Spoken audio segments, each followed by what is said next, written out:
Chapter 5. Terra Firma. Any thought of actually looking for Mole that might originally have been in Toad's head went right out of it the moment he took off. Even then, he would have had to be able to keep the machine steady, low and flying, slowly enough for the water rat to have any chance of looking over its side at the ground below. But Toad could do none of those things. The machine had a will of its own, rushing forward and up through the air as Toad clung onto the joystick with one hand and his seat with the other, disregarding utterly his own safety and that of the rat, and most of all the reason they were there in the first place. But so fast was their ascent, and so steep, that, far from looking over the side, the rat was forced down into his seat and would have disappeared from sight altogether, had he not clutched resolutely to the varnished wood of the fuselage that surrounded it.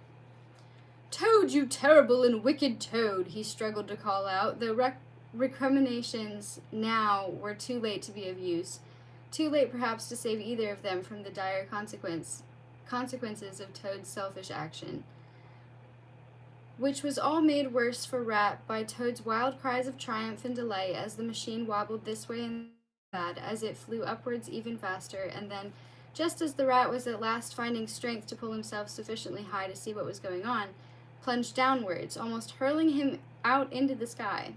"Toad!" he shouted, grasping Toad's leather-clad shoulders, and pulling the wretched animal as near to him as he could, though this had the effect of sending the machine into a banking turn, so that the whole spectacle of the river, the meadows, the wild wood, and then Toad Hall came into view, not quite beneath them, so much as sliding by at an angle to them. "Toad, take us down immediately!"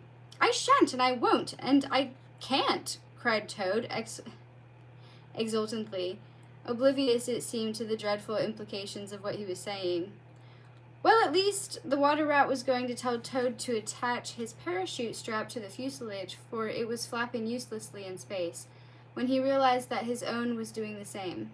Always sensible and practical in a crisis, the rat attached Toad's strap to a hook that he found, and then his own. Not that Toad was interested to be told such things, for he ignored the rat's further cries and warnings, and turned to face the tilting, racing, wonderful world of ground and sky. The machine ducked and dived ever lower. It circled Toad Hall. It soared again, whether at Toad's command or of its own volition, none could say.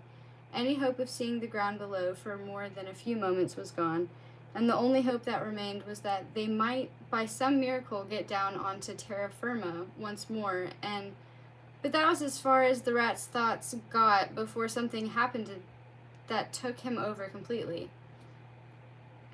They had soared high once more when quite suddenly the engine stopped.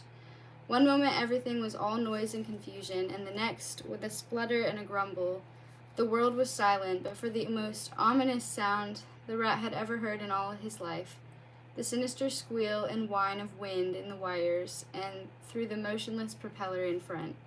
Then, before the rat could say a thing or even think what he might say in so hopeless a circumstance, the world turned slowly upside down before him, quite unaccountably, it seemed, and he felt himself falling out of his seat into cold air. "Oh!" was all he had time to say as the machine, with Toad hanging upside down inside it, and looking as ridiculous as the rat had ever seen him look, appeared to shoot away above him and was gone. Then, with the roaring of wind in his ears, the rat, as if in a dream, felt himself turning in the air and found he was gazing down at the ground far below, and at the river, his beloved river, and the very stretch he knew best of all. He knew it at once, the bridge, Toad's estate beyond it, which looked large to the rat even from so high above the ground, the dark trees of the wild wood and softer woods and meadows where Mole End was, and the river shining below him in the winter light, and "That's my boat loose on the water," he said crossly to himself, as if it was the most natural thing to make such an observation as he plummeted towards the ground. But it was loose, the little rowing boat he loved so much, which he remembered in a flash he had failed to moor properly because the sound of Toad's machine had distracted him, and had now been floated off the bank by the flooding river, and was drifting rapidly downstream. "Drat!" said the rat to himself, for his boat was turning and turning about on itself, and from where He saw it now. It was as plain as could be that once it had passed one side or the other of the island, it would be sucked down over the weir and smashed to bits. Then another surprise. Above him...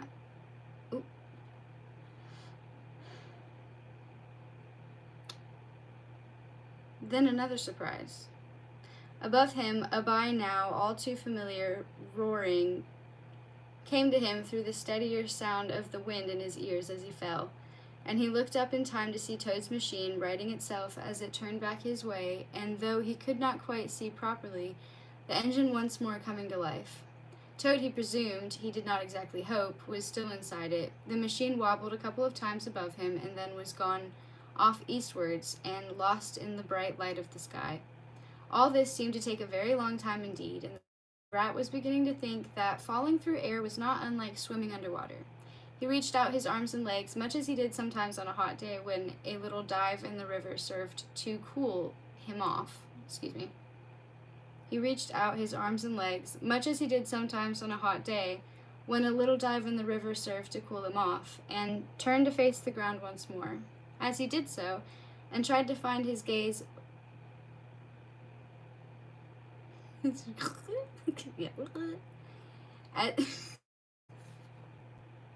As he did so, and tried to fix his gaze once more on the river below him, he saw to his surprise that it had moved a little away from directly below him, or appeared to have done, and that he was now above the wild wood. The adjustment was slight, but enough to make him shift his gaze from what he knew to what he did not, which was a place that was not part of the wide world, but which he instinctively knew was that other place, beyond. He looked first downstream, past the weir towards which his boat was drifting so rapidly, and he saw all the great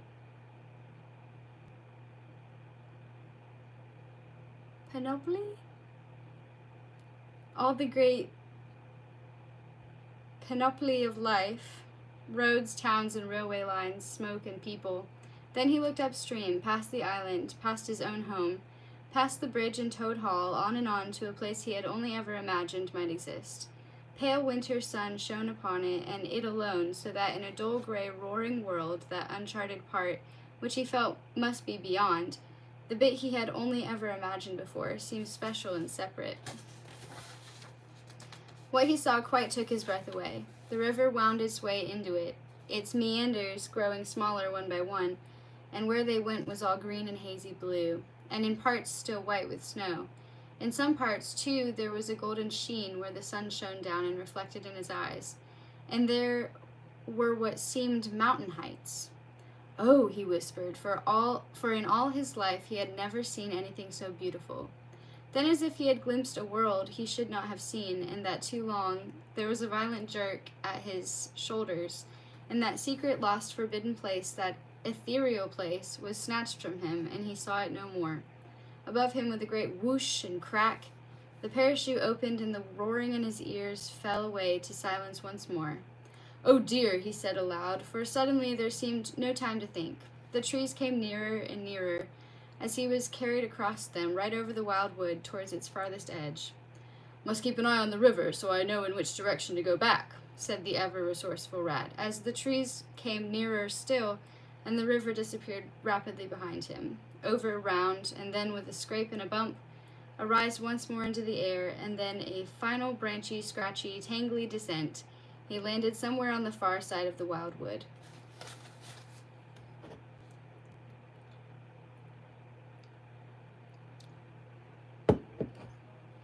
Meanwhile, distant calls, shouts would be far too strong a word, finally brought the mole out of the strange beshadowed world he had been in, and he opened his eyes into a cold and dusky sky.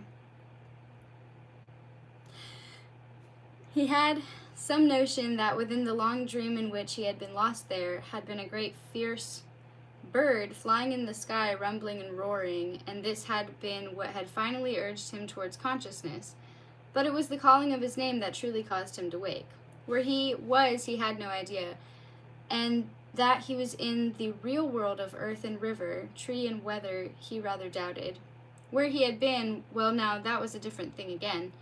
He closed his eyes and pondered the question, but he soon gave it up because the strange and comforting images of gentle hands that had caught him and pulled him from the icy, silent world of the river into which he had fallen, and strong arms that held him as he was carried and placed him in a soft, warm, sweet-smelling bed of reeds and grass, were very hard to retain for long, and they slipped away into the shadows of his mind as those calls summoned him back once more into the waking world. Mole! Mole! They came, drifting out of the dusk from far, far away, yet he did not want to listen to them. He wanted only to slip away into the place he had been and never leave it more. I remember, he whispered to himself. It was so warm, and he... Mole felt tears well up in his eyes, and he sniffed, and he cried, for he was waking up despite himself, and he knew that wherever he had been and whoever had been with him there was leaving him now, and he could not return. I don't want... Mole! Cried the strange, sharp voices, further off now and moving further away. Mole tried to wiggle his toes, and they did wiggle. Then he tried to move his paws, and they did move, and he said to himself, These toes must be mine, and these paws too. I am alive. He whiffled his snout and opened his eyes once more and saw the sky was growing darker by the moment and felt the air growing colder. Mole! Now their voices were further off still, and the mole was suddenly wide awake. He sat up with a jolt and promptly sank back again into grass, reeds, water nearby. I do not feel well, but they are calling my name. Mole sat up again, shook his head, and looked about him, definitely grass, and beyond it reeds. Mole! But no, now their voices were the barest whisper. It's me, called the mole, his voice so weak and hoarse that it was not even a whisper. It's me, Mole! I'm here! He got up, feeling very weak indeed, and poked about amongst the vegetation and saw he was near the river and that he could just see across it. It seemed wide and flowed fast, and he did not like the look of it at all. Over here, a voice cried. This way back, lads.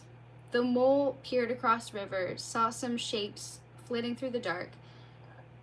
Thin, narrow, weaselly shapes, stoaty shapes, the kind of shapes the mole did not like, and yet it seemed they had been sorry. The kind of shapes the mole did not like, and yet it seemed it had been they who had been calling him.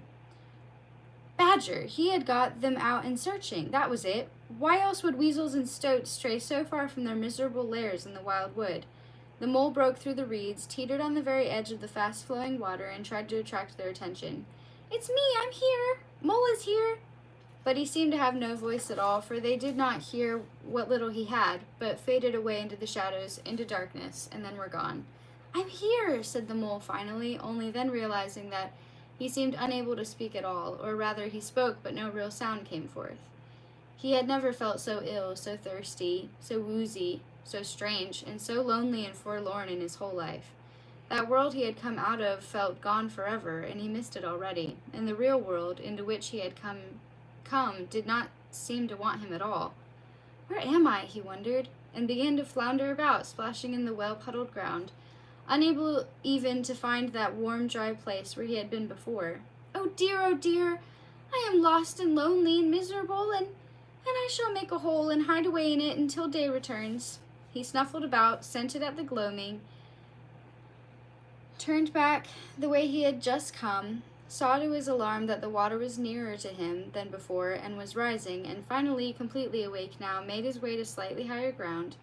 There he found some willows, and beyond them drier ground, and then some ash trees. Beyond them the ground dropped away towards the rising river again.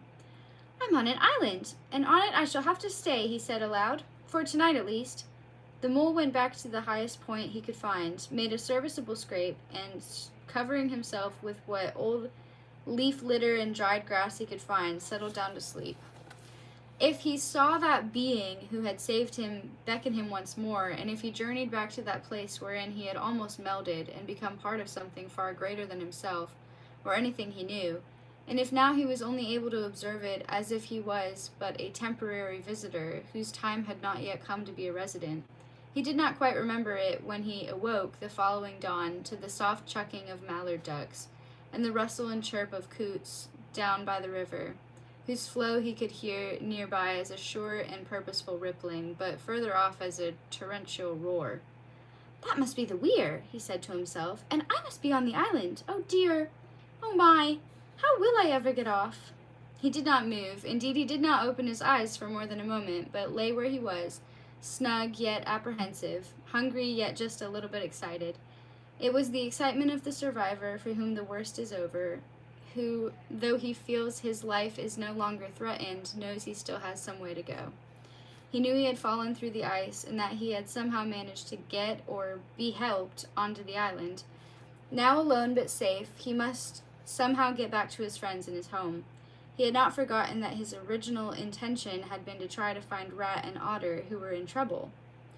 "Some help I have been to them," he scolded himself. "I'm a foolish mole to have tried to do so much alone. Now they may well still be in trouble, or worse, and I myself seem to be the subject of a search or not a hunt, by the weasels and the stoats. I must up and away from here." With such purposeful thoughts as these, the mole rose to his feet and set off to explore his new domain. It was many years since he had been there, and that only when Portly was very young and had got lost and found his way here just as he had done now. The island was a place animals tended not to go, not that they were afraid so much that they felt a certain awe and respect when near it, sensing that if ever help and succor were truly needed, it was here that he who could provide them might surely be found. Mole soon saw that the island seemed somewhat smaller compared to his last visit, for the river had flooded and broken into banks and made incursions into the little reedy inlets all around, in which were, Mole remembered, secret placid places in the summer and autumn, where bees buzzed and flies hovered, and the blue and violet dragonflies flew, settled, and flew on again. Now all seemed to be submerged beneath a flood of muddy water, beyond which, where the river raced, dangerous waves and rapids showed, and no creature, not even the water rat, would risk venturing. The sky was blue in parts, cloudy in others, so that once in a while sun shone down fleetingly on the island, or over the racing river, and across the willows and meadows beyond. Mole looked for signs of life, or someone to wave to show that he was alive and safe, but all in vain. Nobody was about at all, and he could only wander about from one side of the island to the other, from top to bottom, to the water's edge and back to where he had made his base, in the hope that he might eventually attract someone's attention. He found a little food, just enough to give him sustenance, though not enough or of quality sufficient to satisfy the gnawing pangs in his stomach and prevent him suffering all kinds of unwelcome remembrances of happy, fulsome repasts that he had enjoyed at Mole End. Every time he settled down for a snooze, he found himself thinking of plum pudding or sizzling sausages, or leek and potato soup laced with a little, "Oh, but I mustn't," groaned the poor mole, opening his eyes once more and restlessly setting off again on his little round to see what, if any, signs of life and help there were. Later in the afternoon, with the river showing no inclination to rise further, and Mole returning from his latest tour beginning to feel decidedly better, that the errant sun shone briefly once more across the island, and he caught a glimpse of something through the crowding sedges beyond one of the inlets. It was no more than a flash of blue, but a color and at a height that seemed somehow familiar, somehow comforting. He stopped, peered, negotiated the flooded ground, pulled aside the tall sedge grasses, and there he saw it, plain as could be, the water rat's rowing boat. "It cannot be!" Mole exclaimed, for none knew better than he how very careful Rat was with his boat, and how he never ever left it without mooring it fast. Not Rat. Why, even when it had once been sunk while under Toad's command, the Rat had gone to the pain of salvaging it and then making it as good as new again. But there it now was, its bows thrust in among the sedges, its painter trailing out into the water towards the open river, rocking gently to and fro. It swung a little, then heaved forward as a wave pushed it, and then back towards the river's flow as the wave retreated. The weir's roar assailed the mole's ears, and even as the dreadful thought occurred to him that the Rat might recently have been in the boat but was no longer so, the more immediate danger of the boat drifting off forever out of his reach, and anyone else's, if it reached the weir, spurred him to action. Mole splashed forward through the reeds, grasped the bows with the same assurance as if he was the rat himself, and heaved it a little way onto firmer ground. "It is Rat's boat, that's for sure. Oh dear, I hope he did not lose it in search of me. I trust there is some better explanation of how it comes to be here than the one I fear." The mole peered downstream in the direction of the weir, whose fall of water he could not see, though a steady rise of spray and watery haze showed all too clearly how especially dangerous the weir was when the river was in such spate.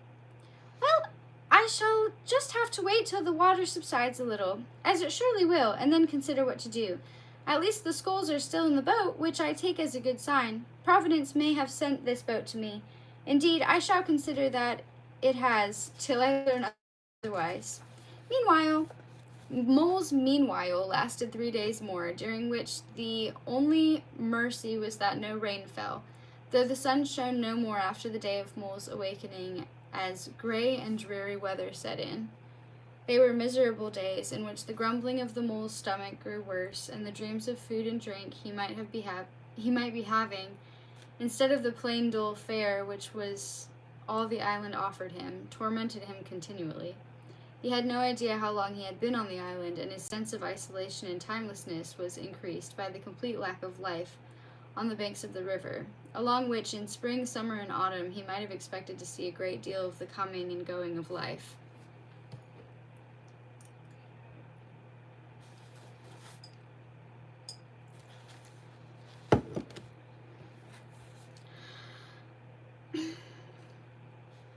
All now was cold and dull and flooded, and the only life that showed, and that briefly one morning, was a flock of gray geese passing through, and a ragged heron, which settled for a time in the meadow beyond the trees opposite, looking as lost and forlorn as he felt. The mole was much concerned about his friends, for either they were in trouble and needed him, or they were fretting on his account, and both possibilities sorely troubled him. "Even Toad," Mole told himself, "even he will be worried for me, I should think."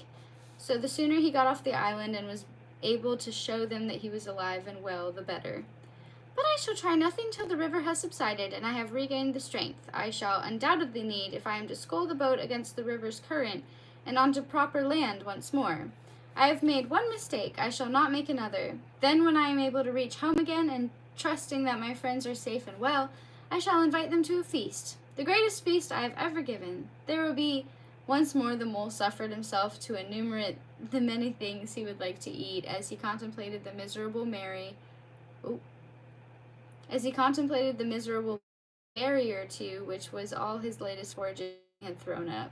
"Humph," he declared finally, making his way to Rat's boat, the same boat in which he had so often in summers past sat, with a wicker luncheon basket overflowing with good things, as his friend rowed them to some quiet and shady nook.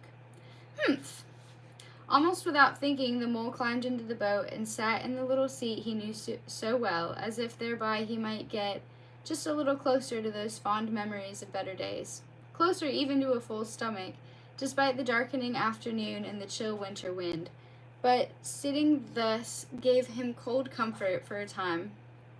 3 more long days, with longer nights to accompany them, passed by before the water began to recede, and the river began to look and sound like itself once more. Mole had long hoped for that moment, and remembering some of the boating lore the water rat had taught him, had pushed the boat back towards the river as the water receded, lest it was left high and dry, and he unable to shift it, and therefore to use it. Practical matters such as these, and a routine tour of the island every hour or so to see if any animal was about to whom he could signal his existence, kept him preoccupied through those days, though the ache in his stomach grew no better, and the dreams of food had long since turned into his hallucinations of great feasts, just out of reach over the water. But sleep and time are healers, and somehow the mole got through his long wait, regaining his strength and gaining in confidence, so that when the time came, and if help had not come already, he would venture forth in Rat's boat and try to scull upstream and deliver himself home once more. But it was not till a full week had passed, and the water was almost back to normal, the river nearly placid again, though discolored by the mud and rubbish that a flooding brings, that a day came when it looked as if he might try to get the boat afloat. The sky had dawned clear and bright, and the day frosty, so that the leafless willows on the island and across on the bank hung still and white with rime, and the meadows beyond were all covered in white as well.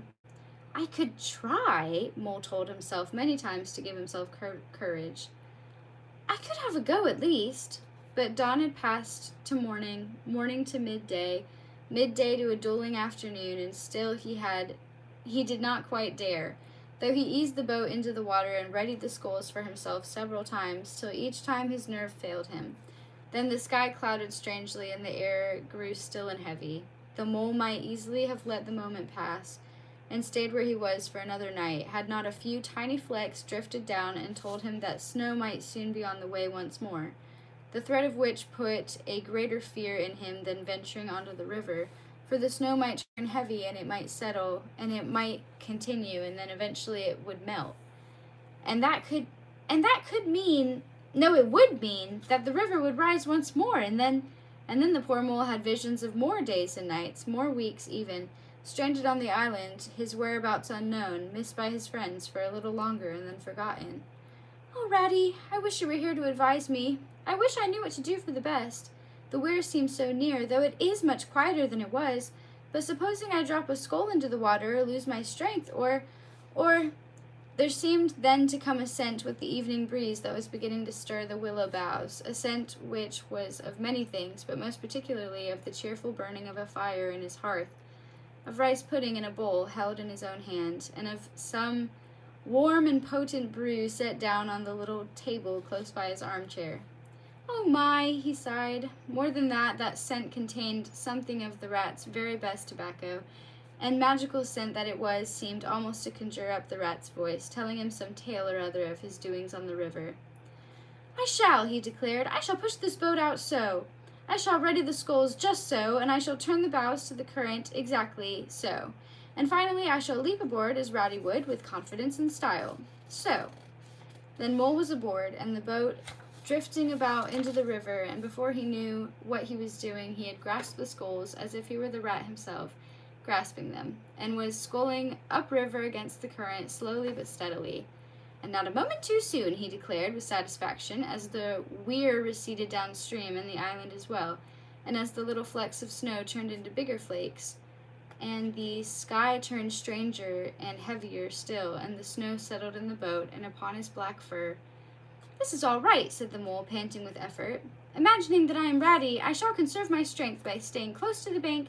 I shall press on upstream. I shall not give up. And when I feel my strength sapping or my purpose failing, I shall think of all the food that Ratty and I shall have when we are together again.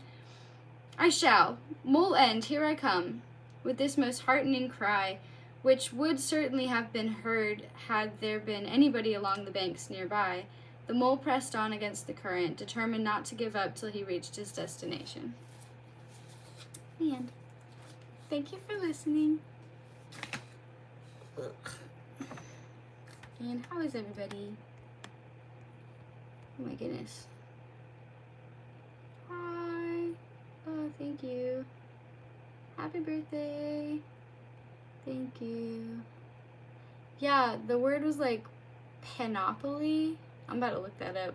I kind of have a feeling of what it is already, but I've never heard of it either.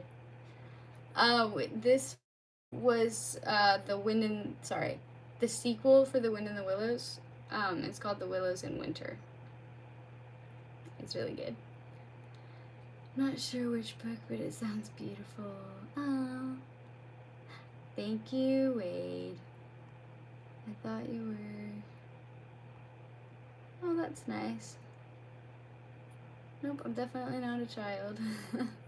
I'm good. Oh yeah, let me look that up. Wait. I'm so glad you're good. That's awesome. I'm pretty good too. Yeah. I'm doing okay. Oh, okay, I didn't turn that on. Oh, it's a pink. Okay. Alright. That's cool though. That's always good to hear. It's a complete or impressive collection of things. Cool. Cool. I don't know, I was thinking of another word. Oh, a plethora. So kind of like that, but a little different. Anyway.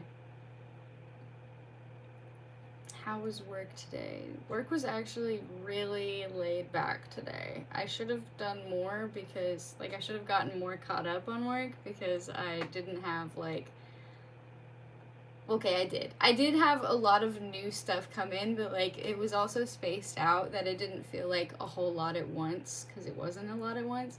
So it just felt chill. It felt chill. Interesting. Yeah. Did you work today? How was work? Excuse me. Yeah. I had a really good weekend, actually. I'm not gonna lie. Did you guys have a good weekend? Friday was really good. Wait. No, we didn't even hang out Friday, did we? Because... Did we hang out Friday? I don't think we did. I think I had plans and then they got canceled, so I think I just, like, took a day by myself and, like, that was nice. Anyway. Yes, chill days are nice. Oh yeah, you got a new job. So are you like... What? Do we do a movie night Friday? No, I don't think we did. I don't think we did. Hold on. Or did we? Yeah, wait, did we? I'm sorry. Hold on. Did we watch Jojo Rabbit? Oh, we totally did. Okay, you're right. Okay, so we had a movie night Friday. That was nice. And I like... Oh, yeah, we did. Because I got donuts. Basically, when my plans got canceled, I went straight to, like, thrifting after work, and I just kind of spent, like, a few hours with myself, and it was nice. And I got this dress and, like, a couple other things, and donuts. And then we had a movie night. And then Saturday... Oh, I had dinner with my family. Okay, yeah. Before I got to my family for dinner, I took my brother to the mall. What did we even do at the mall? Oh, I got hand sanitizer. And Chick-fil-A. Like, we did not need to go to the mall, but we did. Anyway, and yesterday was pretty laid back, so it's cool.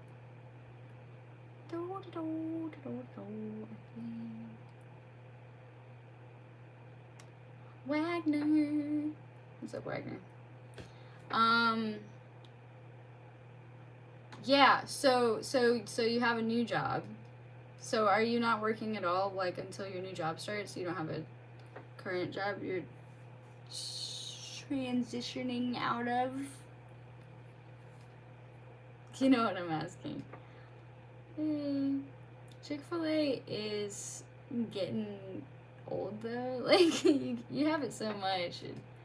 I go through, like, spurts of, like, wanting it because I used to eat it, like, a lot, and now it's, like, sometimes I'm craving it, but if I'm not craving it, I don't pick it up. It only hits sometimes now. It's really sad. It used to hit every time. I need to clean this. Oh my gosh. Okay, I really need to clean that. Ugh, sorry. No, just gotta wait till orientation. Okay. Okay, but you didn't work today. That's cool. So chill Monday. That's nice. I kind of wanna... I'm not rushing. I'm learning the value this year in, like, waiting. Like, not rushing into bigger things that'll be a big change. So, like, moving or finding a new job or anything like that. Like, I like to wait now and make sure, like, I definitely want to do that. So, not rushing, but I do need to update my resume. I have an idea of what I want to get back into. I just have to, like, find jobs to apply for and hope that they call me. I don't know how that works. Like, I feel like at my age a lot of stuff is like referral based. So like you gotta have an in somehow, or I just don't think like just applying they're gonna call everybody that applies. You know what I mean? Like, they need to have like a reason to look at mine specifically to call me, I guess. That's just how I feel with like every time I've tried to get a job. I like, at the very least, I like walk in and talk to the manager and like introduce myself, but I don't think I could do that for the type of job I want. So we'll just have to see what happens, honestly. Just updated mine before I got this one. Yeah. I don't like updating my resume. I never know what to put for, like, job description. I don't know. Every job I've had has had, like, so many different weird, specific responsibilities that I'm like, how do I just, like, chalk it up to, yeah, anyway. Gotta make them want to hire you, yeah. Yeah, like, I don't think you can just, like, walk into a dentist's office and be like, hey, do you guys need a receptionist? I just don't think they're gonna, like,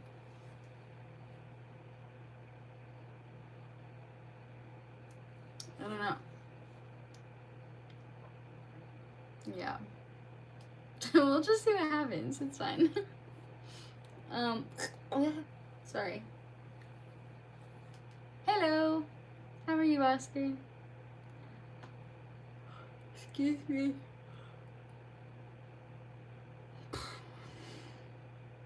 It's like that sometimes. Yeah.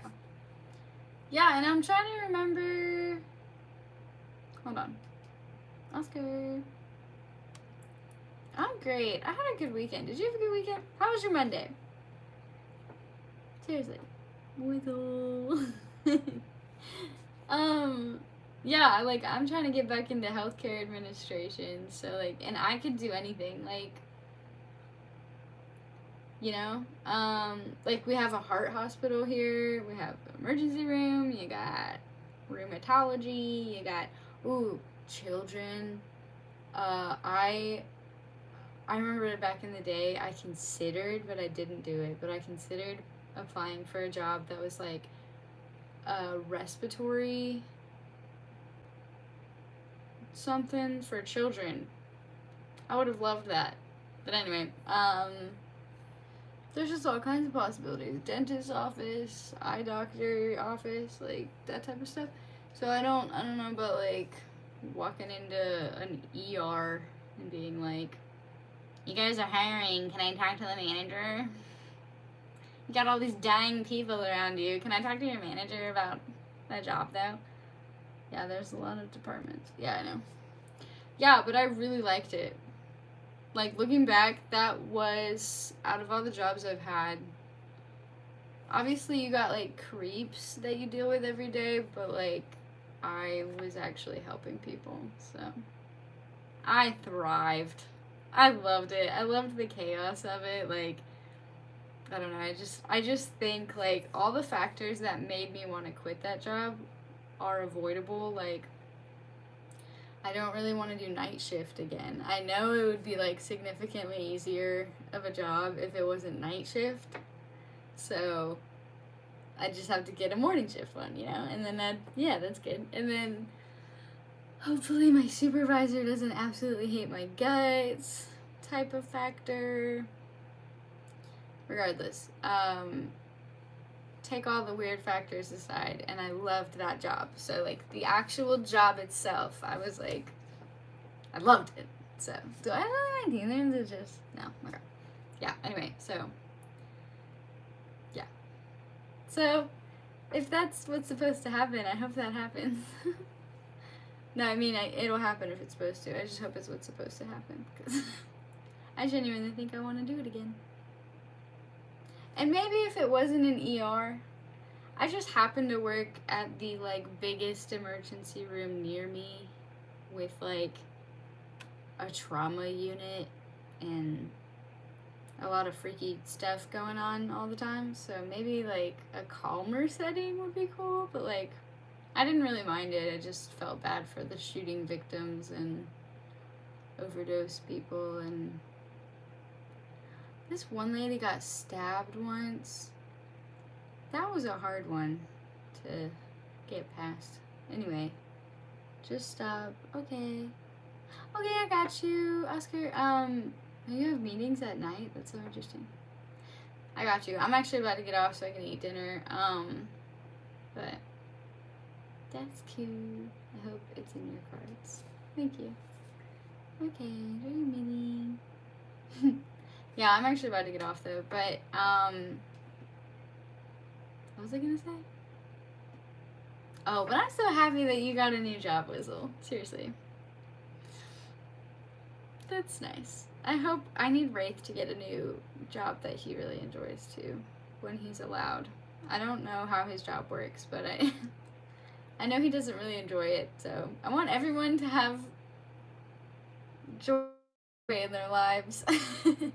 And maybe not have a job that makes it hard to have joy. How old are you? I'm 27. Honestly, same. Yeah. But yeah, I don't know. It's really interesting. I was feeling like, but I got a lot of stuff done today, and then all of a sudden I was just feeling really pretty. And so I was like, which happens, you know, more often than it used to now, but like, I was like, let's get on stream. I don't know, it's really nice. Because I hate the times, thank you, I hate the times when I say I'm gonna stream and then I don't really want to be looked at. You know, I have like bad days. Today's not a bad day, so that's nice. Are you like high school? Yeah, hon. Yeah, 10 years ago. Yeah, I feel that. He gets it. I need to work on the next piece of art, because we finished. This is for Oscar. I put a little like signature. I have like a butterfly stamp, so that's like my signature, I guess. And I actually really like the background now. I didn't like it before. It's pretty cool. Anyway, you felt so old today. What do you mean? Why do you say that? But yeah, I gotta start the next one, except I have 2, 3. I have 4 more cards to make in the next 2 months. I have 1 I need to make in a week, and then the rest are like in the next 2 months. So I gotta crack down on the cards, and then we can get back into the pieces of art. Oh, you're a dentist. Do you need a receptionist? We were just talking about this. I want to get back into healthcare administration. You guys need anybody? I'm in insurance right now, but I don't like it because it's kind of a scam. Anyway, yeah, I do insurance. I got reminded that, oh snap, you got it. The job? Yeah, I hope so. I need to like wait a couple months, but yeah. It'll be good. It'll be cool. Whatever happens, it'll be fine. Yeah, you need a receptionist? I got you. Competitive faith? No. Well, no. Oh, okay. Yeah, I mean, yeah. I don't really have control on it, so I'll apply, and then we'll see if anything happens. I'm just no longer, like, okay. I still get my hopes up. I really got my hopes up for that job I interviewed for. The one I didn't get just now. So I get my hopes up, but I know deep down, like, it might not happen. I, like, tell myself it most likely won't happen, though. I still get excited, but that way, if it doesn't happen, I'm just like, I'm bummed, but I'm just like, eh. I used to be, like, devastated, and I, like, would, like, what's the word? Stake everything on it. Like, I would, like, I just would, like, get so excited, get my hopes up so high, and then I'd just be, like, get crashed down whenever it didn't happen. And now it's just like, well, not everything you want is gonna happen, so you just gotta be like, okay, pick yourself up, try again with the next one. It's really okay. It's a bummer, but do you think about doing your own business? No. No. I mean, I think one day the type of business I would want to do would be like a retirement, like a hobby thing, because if I did it now, it would be like a full-time. It would take all my extra time, and right now I have a full-time job. I can't really, like, quit or anything, so you get what I'm saying? Like, I don't want to, like, spend all my free time on a second job. One day I would, though. Like, once I'm retired and there's no pressure to make money off of it, just for fun, I would have an Etsy and sell my cards and my art and stuff. But, no, right now, I absolutely adore administration. So anything administrative, I'd eat it up. And I really liked healthcare administration, so I want to get back into it. But, kind of do that too, and I almost immediately start second guessing myself. Yeah, me too. I'm like, I'm not that great, I'm not gonna get it. That's cool. Hail Mary, what does that mean? Because intuition tells me it's something like last resort. No, not last resort, more like the resort that you fall on when you need one. It's like a without fail option that you can rely on if you don't have another option. Am I totally off? That's just my guess. Oh, heck yeah. Okay, cool. I have good intuition. Okay. I loved your mind. What? Yeah, I mean, the type of thing that I'd want to do for a living is more of a hobby right now. So, if I ever got to just stream and make my cards and make my art, that'd be the life, man. So, maybe one day. Yeah. But, yeah. I don't know. I'd love, I don't know, the hospital was so perfect. It was like 8-hour shift, never worked weekends. There was nothing wrong with it except for, I mean, the creeps are creepy, but like everywhere you work, there are gonna be creeps. I've realized, like, even if you work at a Christian place, I've worked at 3 Christian places now and got my butt touched at all of them, so no, except the last one. But I have gotten hit on quite a bit by married men. And I'm like, hey, buddy, you telling everybody you're a Christian? I could tell them something different. But I haven't. But I could. But anyway. Get a team on the... What? Get a team on the payroll? What you talking about? Also, Yeah, you deal with creeps wherever you go. So I feel like in the ER, like, everybody is so, hey buddy. What?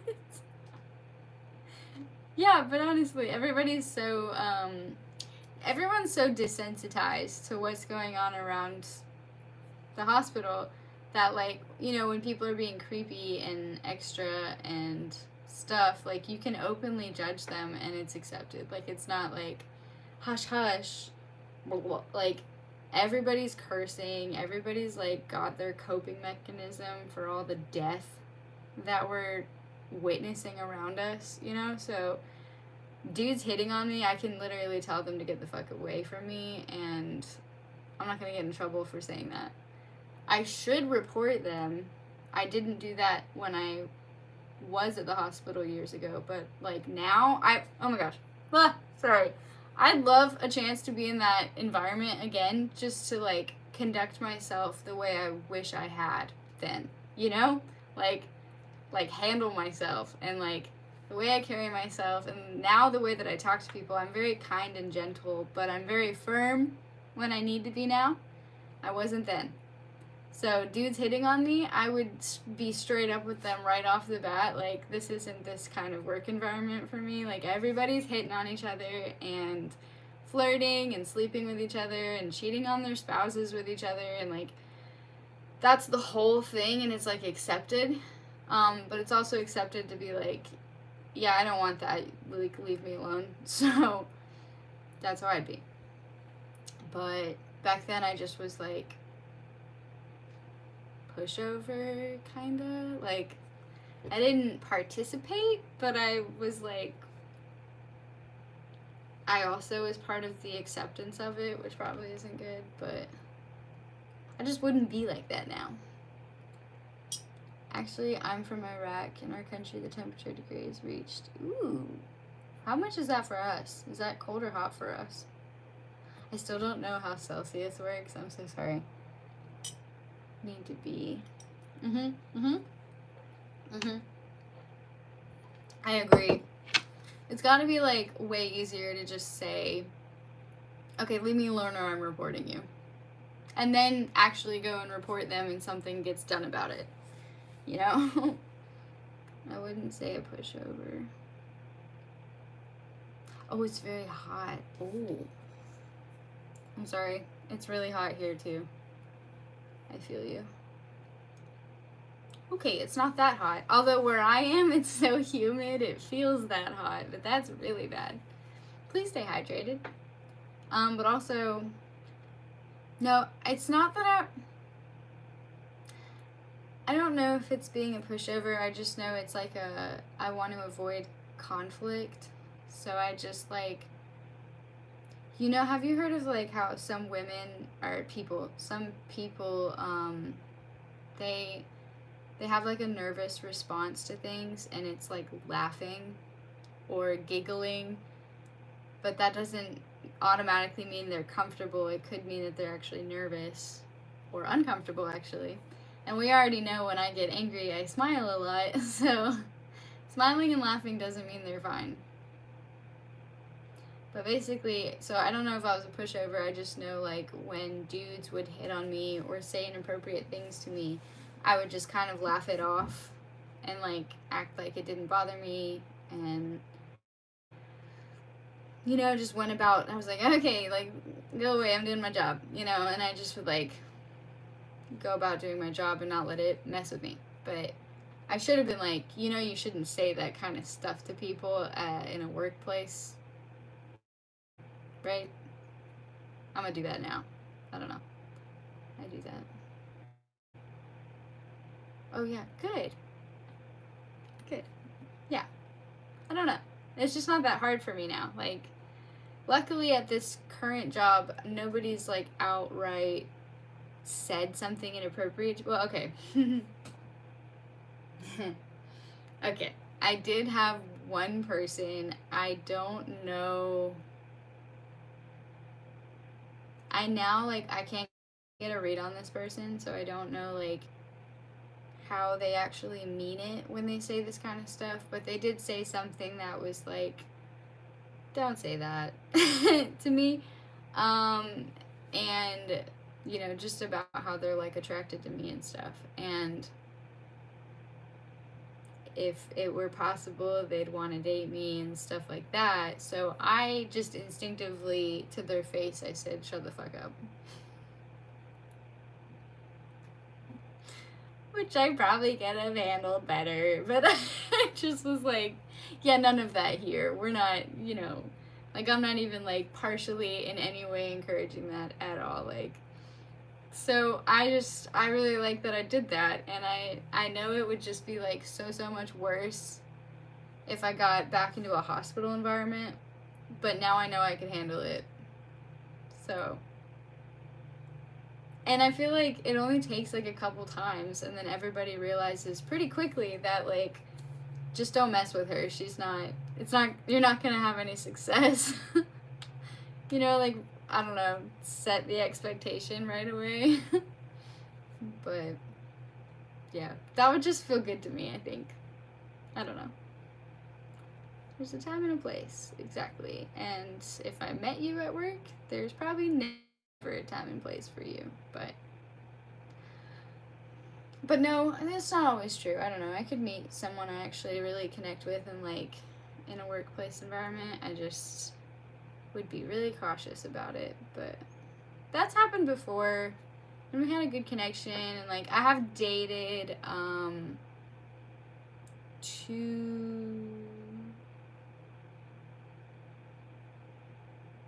I've dated two people I've worked with in the past. It's fine. Nothing bad came out of the fact that we met at work, so. But, I guess it would be awkward if you still have to work together after, like, possibly breaking up. But, like, at this point in my life, like, if we break up, I can still come to work and get my job done. It's not, like... We're adults. I don't know. Like, if we broke up, it would be because you're a terrible person, or we mutually just decided it wasn't working. So I feel like it wouldn't be. But I know that, like, whoever I am supposed to end up with, God's gonna use whatever way He wants to get them into my life. So if that means I meet them at work, that's a possibility. I'm not closed to it. Anyway, it's being civil and earning. Yeah, exactly. You get it. Hi from Indonesia. What is ACB 48? Excuse me.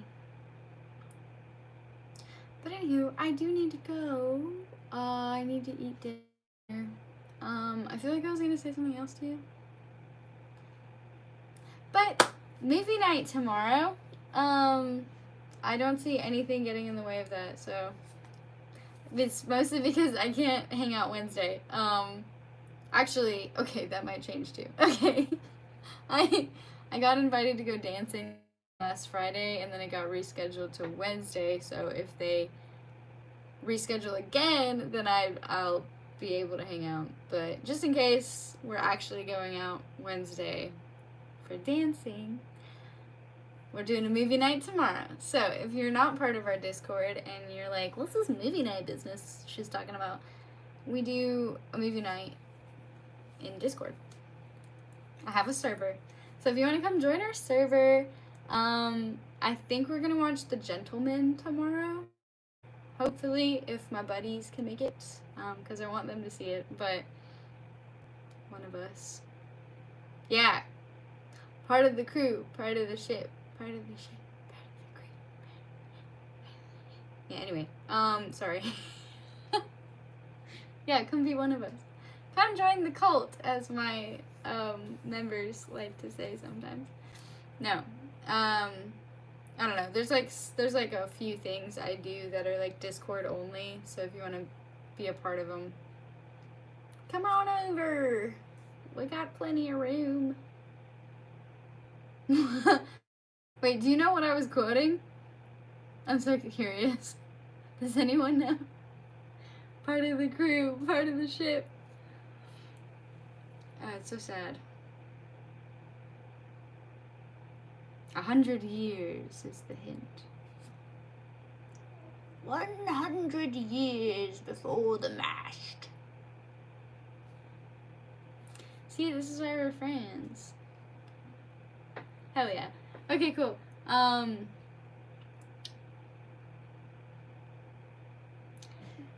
Jack. Where are you going, Jack? That's my Barbosa. I love Barbosa. Okay, sorry. I don't know what else to say. It's just like, I feel really talkative and like friendly right now. Is my favorite character Jack Sparrow? I like all of them. That's a hard one because I really like Tia Dalma and I really like Davy Jones and Barbosa. Obviously, I love Jack Sparrow. There's somebody else. It's chill.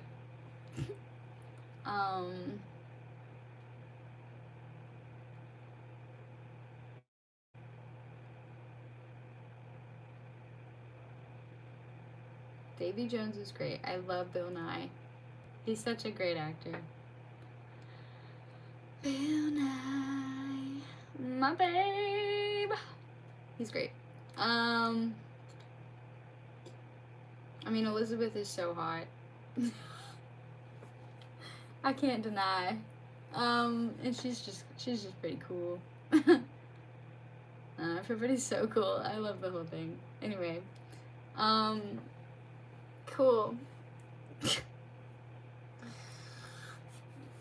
What was I gonna do?